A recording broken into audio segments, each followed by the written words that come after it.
telinga orang bijak itu mendengar hal-hal yang baik, mendengar hal-hal yang menguntungkan dan bukan yang merugikan, mendengar hal-hal yang mempersatukan dan bukan yang mencerai-beraikan.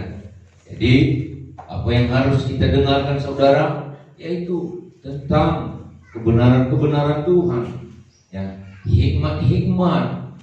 Saudara yang kekasih, orang-orang dunia, bahkan suara-suara yang dari dunia, sering kita dengarkan sesuatu hal-hal yang kadang saudara membuat kita lemah, yang kadang saudara membuat kita yang merasa tidak mampu untuk melanjutkan yang sesuatu perjalanan hidup, karena ada kata-kata yang menyakitkan, bahkan yang sudah yang ditempatkan Tuhan dalam pikiran kita. Tetapi karena ada sesuatu kata-kata yang kita dengarkan, sering kita saudara merasa ragu untuk melanjutkannya. Sehingga kita ya dalam segala apa yang kita kerjakan, terkadang kita yang melakukan suatu pekerjaan yang terbengkalai. Nah, jadi oleh karena itu saudaraku yang kasih, ya, berikanlah pendengaran kepada hal-hal yang baik. Ya, apalagi kita kumpul-kumpul dengan orang-orang saudaraku yang suka mengadu domba. Nah, bahkan suatu perkataan-perkataan yang merugikan rumah tangga. Ada kadang suami suka duduk-duduk di kedai kopi. Yang didengar dari kedai kopi saudara adalah ya tentang konflik-konflik yang pernah terjadi di keluarga-keluarga orang lain. Sehingga mendengar itu juga saudara, ya, maka dipraktekkannya juga di dalam keluarganya, sehingga terjadilah bentrokan antara suami dan istri. Begitu juga di antara pelayanan dalam jemaat, antara gembala dan jemaat. Jemaat mendengar tentang sesuatu kelemahan-kelemahan pendeta-pendeta, hamba-hamba Tuhan, maka juga yang ketika mendengar itu dipraktekannya lah apa yang sudah didengarnya itu, sehingga terjadi sesuatu konflik, pertikaian, perselisihan. Nah, inilah saudaraku yang kasih yang perlu kita jaga. Jadi itu maka dikatakan di dalam Amsal 18 ayat 15, belum baca. Amsal 18 ayat 15. Hati orang berpengertian memperoleh pengetahuan, dan telinga orang bijak menuntut pengetahuan. Hati orang yang berpengertian memperoleh pengetahuan, tetapi telinga orang bijak menuntut pengetahuan. Telinga orang bijak menuntut pengetahuan. Jadi telinga orang bijak itu ya ingin mendengarkan, menuntut, mencari ya sesuatu pengetahuan yang membangun, pengetahuan yang baik, ya, pengetahuan yang memajukan, pengetahuan yang meneguhkan iman, pengetahuan yang menguatkan ya pengharapan. Itulah telinga orang bijak. Jadi saudaraku yang kasih, kita sudah dengarkan tentang cerita ya binatang dalam rimba, tentang banteng, tentang harimau dan serigala. Ya, bagaimana serigala mengadu domba banteng dan harimau, bagaimana mereka bertengkar, sehingga ya yang diuntungkan siapa? Serigala. Nah ini saudara, maka kita harus hati-hati. Jadi jangan berikan pendengaran kepada hal-hal yang merugikan. Amin. Amin saudaraku. Amin. Bukan setiap yang kita dengarkan itu menguntungkan. Bukan setiap yang kita dengarkan itu ya memberikan kepada kita suatu kebangunan rohani, memberikan kepada kita sesuatu kekuatan dalam mengikut Tuhan. Bisa sebaliknya, hanya memberikan kepada kita kelemahan. Bukan membuat kita maju tapi mundur, bukan membuat kita semangat tetapi lemah dalam mengikut Tuhan. Jadi saudara yang kekasih, itulah sekilas renungan firman Tuhan yang telah kita dengarkan minggu yang lewat. Pada kesempatan ini kita akan mendengarkan firman Tuhan tentang mulut Mulut orang benar sumber kehidupan. Mulut orang benar sumber kehidupan. Inilah saudara yang kasih yang mau kita akan renungkan pada kesempatan ini, supaya perkataan-perkataan kita saudara yang menguntungkan. Ini di pihak kita.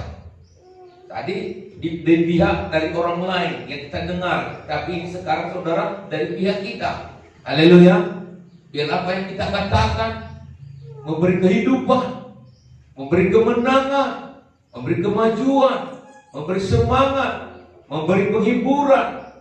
Kita baca di dalam Amsal 10 ayat 11.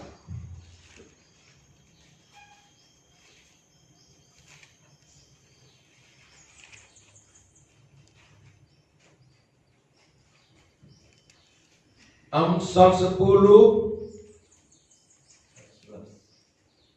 ayat 11, tolong dibaca. Mulut orang benar adalah sumber kehidupan, tetapi mulut orang fasik menyembunyikan kelaliman. Amsal 10 ayat 11. Mulut orang benar adalah sumber kehidupan, tetapi mulut orang fasik menyembunyikan kelaliman. Jadi mulut orang benar sumber kehidupan. Nah, jadi bagaimana menggunakan mulut kita ya, supaya mulut kita itu memberi kehidupan kepada orang yang mendengar. Tadi kita minggu yang lewat kita mendengar, berarti itu dari yang lain. Tapi sekarang ini kita bagaimana menggunakan mulut. Amin. Nah, saudara pernah dengar ya tentang seorang pemuda yang naik pesawat dari Pontianak ke Jakarta, naik pesawat airline. Nah, saudara masih di dalam pesawat, belum naik terbang, lalu dia bercanda, dia mengatakan saudara ya, bahwa dia membawa bom. Tahukah saudara apa yang terjadi waktu itu? Semua orang panik ya. Bahkan ketika mendengar itu, pramugari mengumumkan di mikrofon ya, bahwa di sini ada bom, sehingga semua penumpang tadi yang sedang menunggu yang untuk mau terbang tiba-tiba berlarian saudara, mencari pintu keluar ya. Bahkan apa yang terjadi saudara, banyak yang cedera. Nah, singkat cerita, ketika diamankan ini saudara, seorang pemuda ini, maka rupanya hanya canda.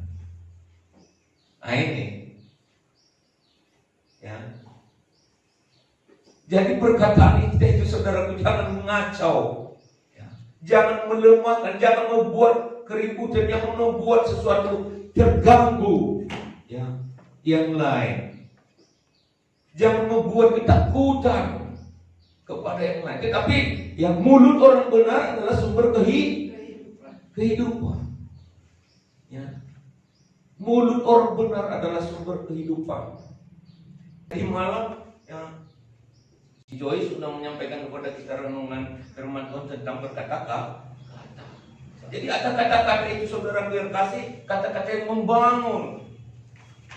Ada kata-kata yang menyemangatkan. Ada kata-kata yang menghibur. Ada kata-kata yang menguatkan. Jadi bernubuat itu saudaraku adalah meneguhkan pengharapan, meneguhkan iman, mengobarkan kasih kepada Tuhan. Haleluya.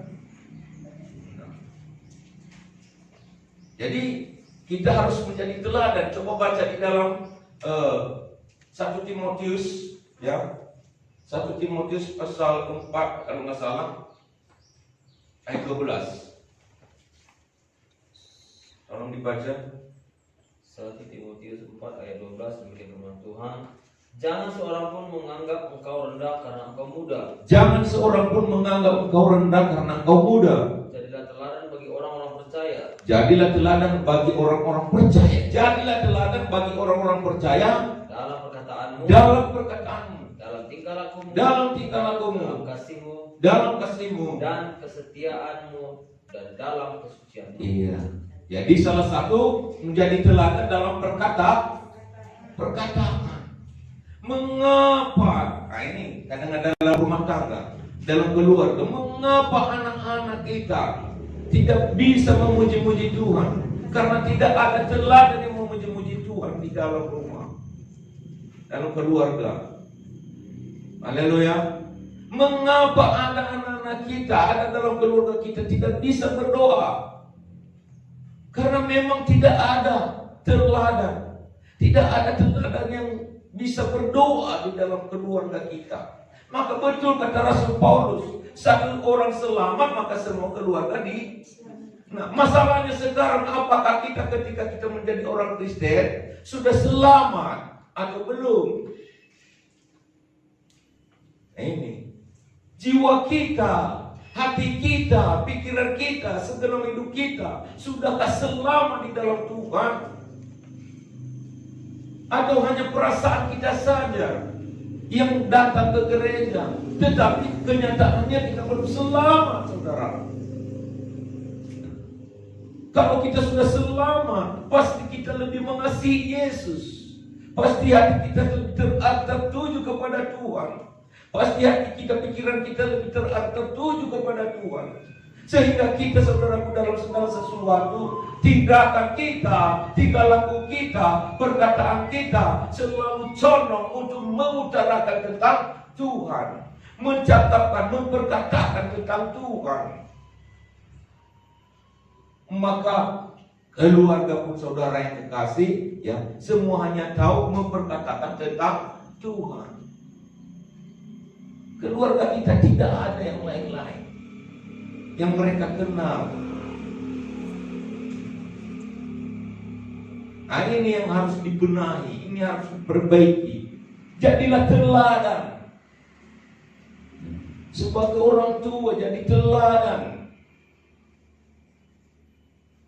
Teladan berdoa sehingga anak-anak juga suka berdoa. Teladan memuji Tuhan.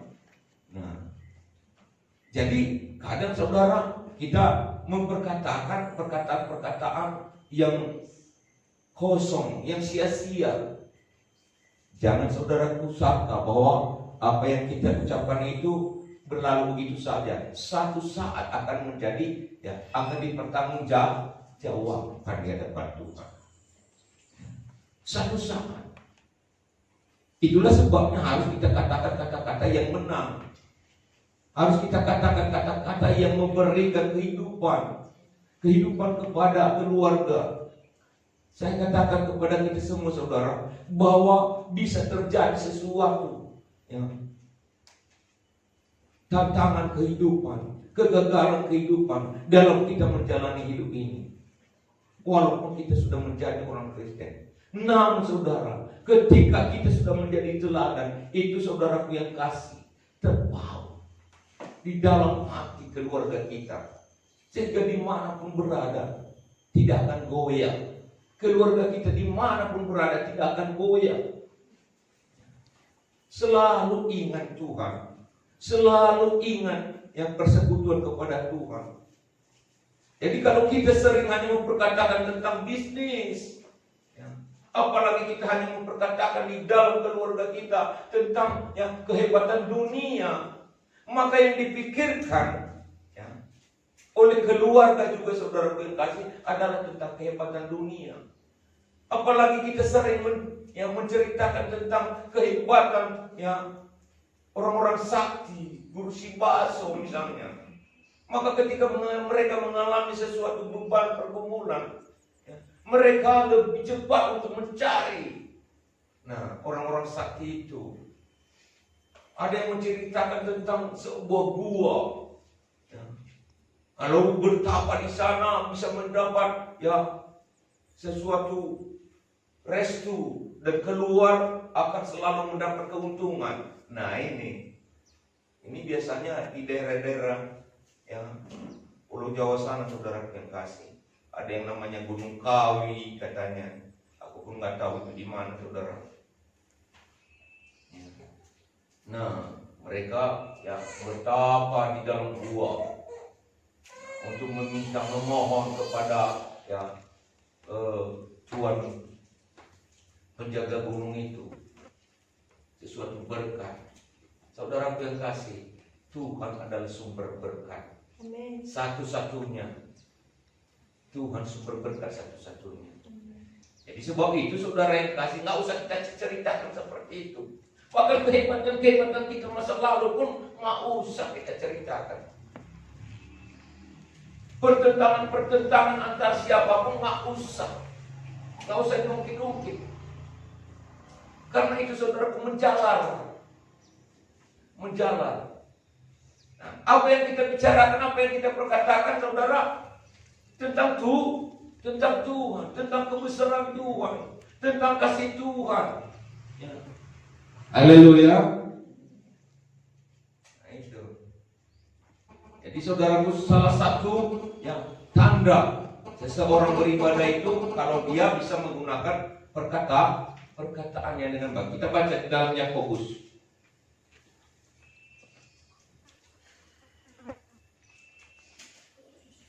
Yakobus pasal 1 ayat 26.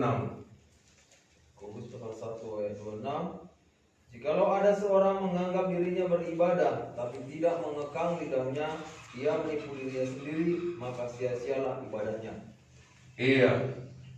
Jikalau ada seorang menganggap dirinya beribadah tetapi tidak mengekang lidahnya, ia menipu dirinya sendiri, maka sia-sialah ibadahnya. Ya. Jadi tanda-tanda seseorang yang beribadah kepada Tuhan bisa juga mengekang lidahnya, mengatur, mengemudikan. Amin, saudara.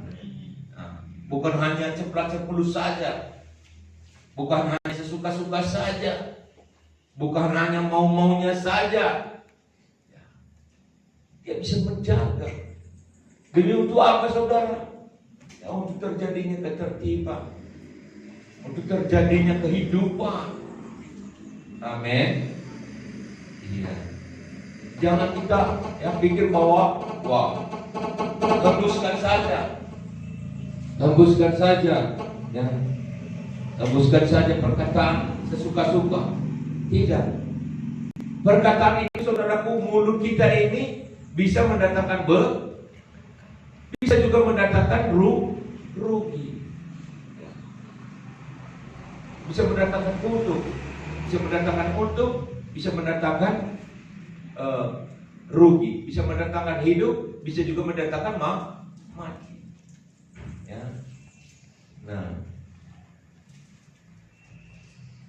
ada pernah terjadi, saudara yang kasih, di Italia Selatan ada seorang pasien namanya Salvatore Samito. Ya. Waktu itu saudaraku tengah dibaringkan di sebuah tempat, saudara, ya, usungan untuk mau dioperasi karena dia mengidap penyakit hernia. Nah, saudara, untuk menunggu giliran pengoperasiannya, ada dokter-dokter bedah berkata-kata, bercerita, ya, bertukar pikiran bagaimana cara melakukan pembedahan dan apa yang akan dilakukan. Nah, mendengar itu, saudara kasih, ya, si Salvatore ini menjadi takut. Jangan-jangan nanti apa yang mereka katakan itu mereka praktekkan kepadaku di dalam hatinya. Akhirnya saudara spontan dia yang melompat dari usungannya dan lari. Nah, ini kan merugikan. Itulah sebabnya jangan terus hanya menghembuskan saja perkataan. Maka kita juga perlu membatasi perkataan. Bapak 6 ayat 11. Jangan seperti kata teman saya yang berkata, wah, Kaisar belasi saja Nina. Lah pakai pulsa, adik pakai pulsa pasti hati-hati. Nanti habis pulsanya, ya. Nah, tidak. Nah, ini saudara yang kasih. Tapi saya katakan, saudara, ya, perkataan yang terus diutarakan tanpa batas, tanpa rem, bisa merugikan. Coba baca, sudah dapat. Yakobus 6 ayat 11. Karena makin banyak kata-kata, makin banyak kesia-siaan. Apakah faedahnya untuk manusia? Makin banyak kata-kata, maka semakin banyak kesia-sia. Siapa? Batasi, taruh rem. Maka ya pernah Daud berkata kepada Tuhan, Tuhan awasilah mulutku, berjagalah di pintu bibirku. Mazmur 20 19 kamu salah.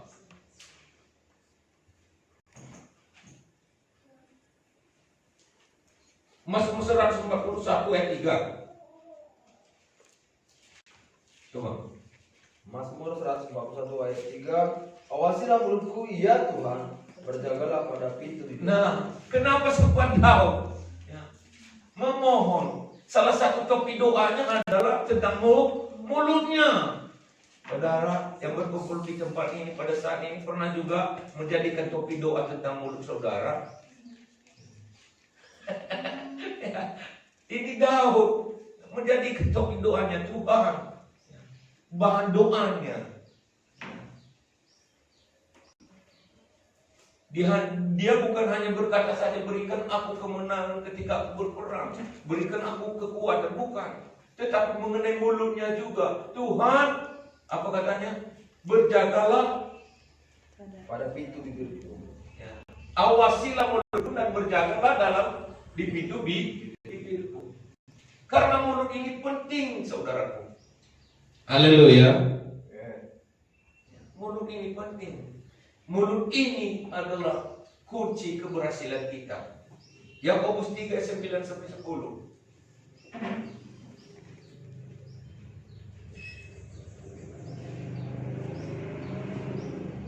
Yakobus 3 ayat 9 dan 10.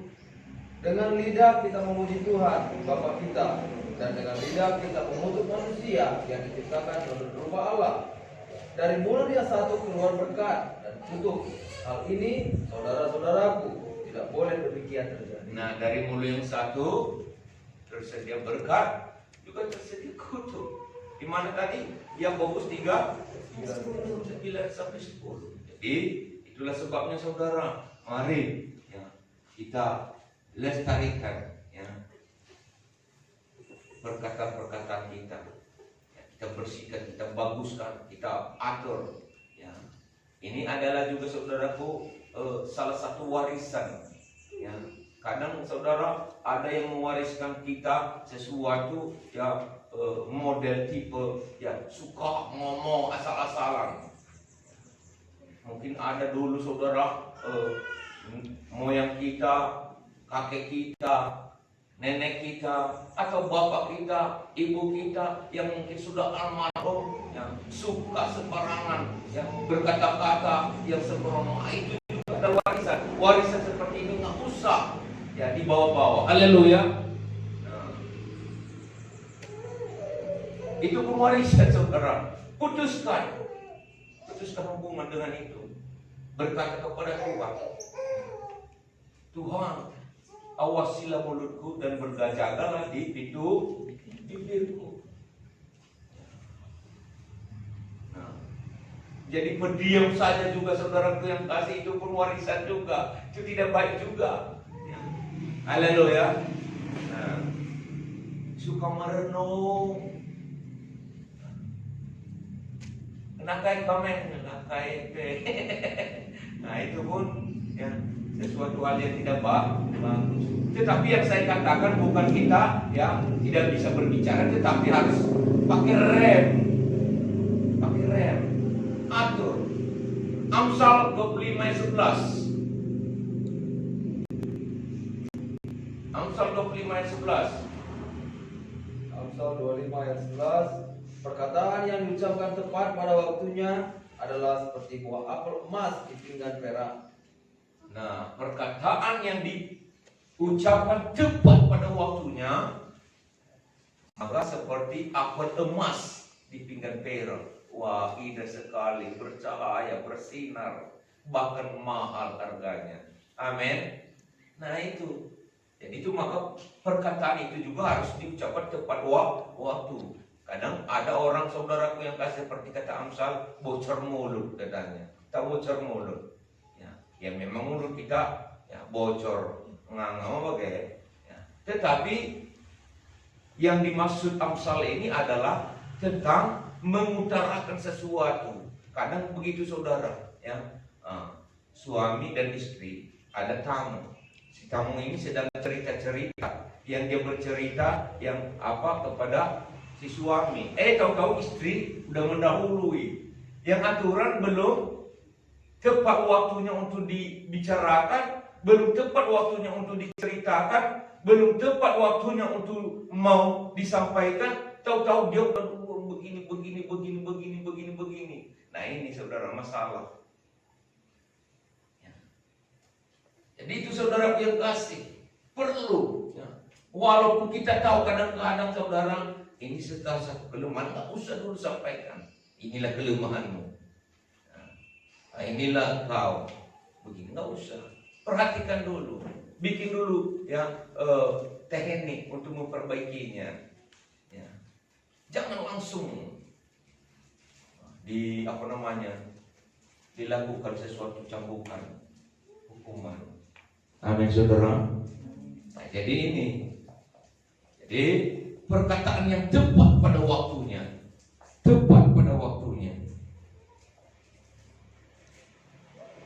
Amsal 20 ayat 19, coba dibaca. Amsal 20 ayat 19. 20 ayat 19. Siapa mengumpat membuka rahasia, sebab itu janganlah engkau bergaul dengan orang yang bocor mulut. Iya. Nah, jangan bergaul dengan orang yang bocor mulut. Ya. Nah, dia kerjanya mengumpat. Ya, tahu saudara yang kasih, membongkar-bongkar ya, rahasia orang. Di bahasa Karunakai, cikurak, cumi kalak. Nah, ya. Nah, saudaraku yang kasih tahu saudara, saya mau ingatkan kepada saudara juga, ini di media sosial ya, di Facebook. Kadang mereka ingin berteman dengan kita, bukan karena dia sebenarnya serius mau berteman ya, dengan kita, tetapi mau mengorek kehidupan kita untuk menjadi bahan WA-nya atau WA. Nah, kita tidak bisa melihat mereka di Facebook karena mereka pakai WA. Tahukah kamu seperti ini? Ya, kirim nomormu. Siapa nanti teman-teman kita atau keluarga kita atau apa saudara kasih. Nah, itu mereka hubungi pakai WA untuk menjelek-jelekan kita. Nah, ini juga saudaraku bukan hanya dikasih lengan orang dunia yang berteman dengan kita dari orang dunia, tetapi bahkan juga dari kalangan anak-anak Tuhan juga. Nah, orang-orang Kristen juga ada yang seperti itu. Jadi jangan asal mereka ya, mau minta pertemuan kita, ya, konfirmasi. Karena memang tujuan mereka adalah untuk mencari-cari ya, jalan supaya kita jatuh. Nah ini.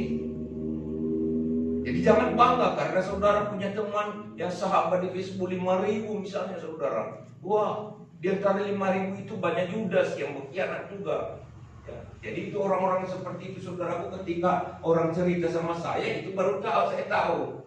Oh ini si Anu ini si Anu ini. Ya, dia juga bilang gitu bapak gitu ya. Bisa gitu ya. Saya hanya tertawa saja. Akhirnya teman saya yang apa itu saya blokir. Karena saya tidak suka mendengar. Ya. Haleluya saudara. Nah, ini. Jadi ada sesuatu perkataan-perkataan yang kadang-kadang orang-orang Kristen juga tidak tahu kode etik berkata-kata. Hamba-hamba Tuhan juga namanya udah hamba Tuhan, tetapi perkataan-perkataan yang merugikan keseluruhan pelayanan pekerjaan Tuhan. Saya melihat seperti itu saudara. Dan saya bersyukur saudara tidak ada di antara kita seperti itu. Ya. Tidak ada yang ada di tempat ini yang suka berkata-kata di media sosial sesuatu kata-kata yang merugikan. Jadi ini pengajaran saudara. Ini pengajaran bagi kita. Jadi yang kunci bahwa hidup mulut orang benar adalah sumber kehidupan. Kalau minggu yang lalu kita sudah dengarkan firman Tuhan tentang telinga orang bijak menuntut pengetahuan. mau mendengar pengajaran, mau mendengar nasihat, mau mendengar hal-hal yang baik. Nah sekarang saudaraku, mulut orang benar sumber kehidupan. Biarlah kita menjadi orang-orang benar yang bisa mengutarakan Allah, yang menghidupkan, yang membangun, yang menguatkan, yang menyemangatkan, bukan yang merendahkan. Banyak orang yang suka merendahkan temannya. Ya jangan. Karena saat ini dia rendah, mungkin tahun depan dia sudah tinggi. Haleluya. Nah, saat ini dia diremeh-remehkan, ya, dia dikatakan kere, mungkin tahun depan dia sudah keren. Haleluya. Nah, 2 tahun yang akan datang. Karena ini kan rencana Tuhan kan kita tidak tahu. Bagaimana ya, dia berkarya dalam kehidupan setiap orang. Nah, Hana yang mandul saja dipermalukan. Ya, tahu saudara, di dalam 1 Samuel dipermalukan oleh Penina. Nah, simbangnya, madunya, lagu simbang namanya. Coba bayangkan, dia dipermalukan. Tetapi Tuhan itu kan beracara lain. Haleluya. Diberikan kepadanya sesuatu kemenangan dengan caranya. Nah, disitulah dia menyembah Tuhan. Wah, sungguh Tuhan itu luar biasa. Ya. Di saudaraku yang kasih, kita harus mempunyai mulut bibir yang berkuasa, mulut bibir yang diwarnai dengan iman. Tahu, mulut bibir yang diwarnai dengan iman. Ucapkan kata-kata yang menang. Ucapkan kata-kata yang menang. Sebenarnya saudara, kekalahan kita kadang-kadang karena perkataan kita. Kekalahan kita karena perkataan kita. Tetapi kalau perkataan kita mengatakan menang, bagaimana keadaanmu sakit? Ya, mendingan sudah sembuh karena kuasa Tuhan. Maka saudara akan sembuh. Apa yang kamu katakan terjadi padamu. Itu firman Tuhan. Maka katakanlah kata-kata yang menang. Ucapkanlah kata-kata yang memberi kehidupan. Jangan selalu mengeluh saja terus. Memang kita tahu menjalani hidup ini sulit, benar. Menjalani hidup ini sulit, saudara. Penuh dengan perjuangan, penuh dengan tantangan. Tetapi ketika kita mengucapkan sesuatu kata-kata pada diri kita sendiri, ya, wah, maka kita juga akan hidup. Kita dengar firman Tuhan, ibu yang lewat tentang doa, saudara. Gara-gara doa, perkataannya berapa banyak nabi yang dibunuh hanya karena kata-katanya yang tidak bisa. Ya, inilah tadi yang bocor mulut dan mengumpat. Karena ada seorang imam yang melindungi Daud di rumahnya. Nah, Daud ini dikejar-kejar oleh Saul.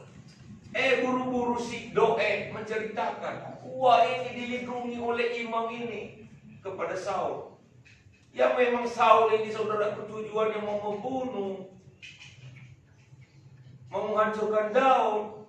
Ia cocoklah rasa si Saul, maka digerakkannya pasukannya, dijemputlah imam itu. Nah, bukan hanya imam itu saja yang berdoa untuk Daud dan melindungi Daud, saudara yang kasih, yang bantai, tetapi ratusan imam, berapa ratus dikatakan di situ, saudaraku. Minggu yang lewat, nah, beratus. Coba bayangkan, saudara, hanya gara-gara suatu perkataan. Itu yang dikatakan Amsal tadi, mengumpat dan bocor mulut. Nggak bisa menyimpan rahasia orang. Ya, saudara kekasih, mau jadi dokter, mau jadi bidan, ya, mau jadi pekerja medis, harus sanggup menyimpan rahasia orang. Tahu saudara, karena pribadi orang itu kan beda-beda. Bahkan kepada seorang bidan tak boleh juga kita ceritakan, ya, bagaimana keadaan pasti kita bahkan kepada keluarga kita, kepada suami kita. Ada yang seperti itu, saudara. Karena kehidupan tipe-tipe setiap orang kan beda. Seorang pendeta pun begitu juga. Ketika ada keluhan jemaahnya, ya, itu maka ada sekarang tekniknya. Ya, untuk suatu kesaksian yang penting untuk didoakan, tulis di secari kertas. Dan cukup itulah saudara, pendeta yang tahu. Dan pendeta tidak boleh membongkar rahasia-rahasia jemaahnya. Haleluya. Orang-orang yang didoakan. Ada begitu saudara yang kasih. Ketika seorang ibu bersaksi, yang keadaan rumah tangganya yang kacau, lalulah saudara yang kasih sudah sampai kemana-mana kesaksiannya itu. Nah, ini masalah. Ini yang dikatakan mengumpat dan bocor mulut. Nggak boleh. Cukup di tempat ini menjadi topik doa kita kalau kita lihat keadaan saudara kita, teman kita seiman, ya mengalami sesuatu, ya masalah pergumulan yang perlu kita doakan, Itu maka saya anjurkan terus kita berdoa secara berantai. Jangan lupa apa yang disaksikan itu nggak usah disampaikan keluar. Begini kan, di minggu semalam dia bersaksi begini, ayo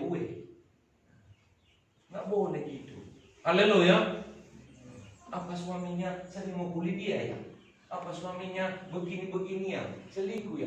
Nggak usah diceritakan sampai ke situ. Haleluya. Nah ini. Apalagi seorang pendeta. Pendeta harus tahu menjaga rahasia kehidupan setiap orang. Karena pergumulan setiap orang itu berbeda-beda. Haleluya.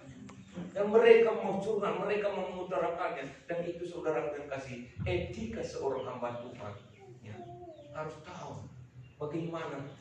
Wah, ini pergumulan saudaraku, ini pergumulan umat, ini pergumulan umat, ya, keluarga ini. Mereka sedang mengalami ya, masalah seperti ini pada saat ini. Tuhan, Engkau lakukan yang turun bercampur tangan untuk membenahi kehidupan mereka. Nah itu baru itu. Amin saudara. Nggak usah dibeberkan. Sekalipun kepada teman pendeta, hamba Tuhan yang akrab sekalipun, nggak boleh. Karena kita mau menyampaikan sesuatu pertolongan, memohon pertolongan hanya kepada Tuhan saja, bukan kepada siapa-siapa. Nah seperti yang saya katakan tadi, masalah medis, petugas medis juga seperti itu. Ya, nggak boleh dia bahkan kepada pasiennya pun nggak boleh. Ya, kita harus menekan yang berbahaya biarlah pasien. Itulah etika. Ya, dalam tugas, dalam pekerjaan ada batas-batasnya. Amin. Haleluya. Nah, Yesus Kristus luar biasa. Ya, semua bisa menjaga yang murid-muridnya. Tipe-tipe murid-muridnya itu macam-macam, saudara kasih. Mereka itu macam-macam. Ada yang namanya Petrus. Petrus itu saudaraku selalu terburu-buru ya tingkah lakunya. Nah, tanpa dia pikirkan apa dampaknya, apakah kenyataannya, apakah dia benar-benar sanggup melakukan apa yang diucapkan. Ya. Dia mudah mengikat janji, mengutarakan janji. Apa katanya? Wah, guru, kalau kita dikenang kamu, aku lang. Ya, malu. Ya, pada aku mati lebih, ya, ilangkahi lebih mayatku. Lang, saya bilang asung jama kamadi lideng aku Pemagai Petrus. Dia suka terburu-buru. Bahkan dia juga suka mengambil, ya, saudara yang kasih, ya, memikirkan caranya sendiri dulu. Ketika mereka menghadapi ombak, ya, apa yang dia lakukan? Diambilnya dulu daripada membangunkan Yesus, dia berusaha dulu, saudara. Berusaha dulu untuk mau mendayung perahu itu. Bayangkan, setelah udah mulai bahaya, maka Yesus dibangunkan. Nah ini, itu model Petrus. Lain lagi model Yakobus dan Yohanes. Yesus berbicara mengenai kerajaan Allah. Mereka karena mereka suka kedudukan kekuasaan. Oh, kalau engkau nanti jadi raja, ya pilih aku yang duduk di sebelah kanan lu, pilih ya Yohanes duduk sebelah kiri itu. Nah ini tipe-tipenya saudara, beda-beda. Ada juga orang-orang yang datang dari latar belakang yang macam-macam. Nah, seperti Maria yang pernah dirasuki oleh 7 roh jahat. Nah ini Maria Magdalena, bukan Maria Ibu Yesus ya, yang dikeluarkan roh jahatnya oleh Tuhan Yesus. Jadi saudara yang terkasih ya, luar biasa. Jadi dia semua bisa menjaga semuanya, bahkan memilih mereka menjadi orang-orang yang hebat pada akhirnya, menjadi orang-orang yang luar biasa. Nah itulah saudara yang kasih ya, teknik daripada seorang pemimpin sejati. Amin. Iya. Haleluya. Jadi renungan firman Tuhan kepada kita pada kesempatan ini tadi ya, yaitu mulut orang benar sumber kehidupan. Biarlah kita memiliki suatu mulut-mulut yang bisa menjadi sumber kehidupan. Haleluya. Membangun, menguatkan, memajukan, menghibur, memberikan sesuatu yang mendatangkan kemenangan dan bukan kekalahan, menguatkan dan bukan melemahkan. Amin saudaraku. Haleluya.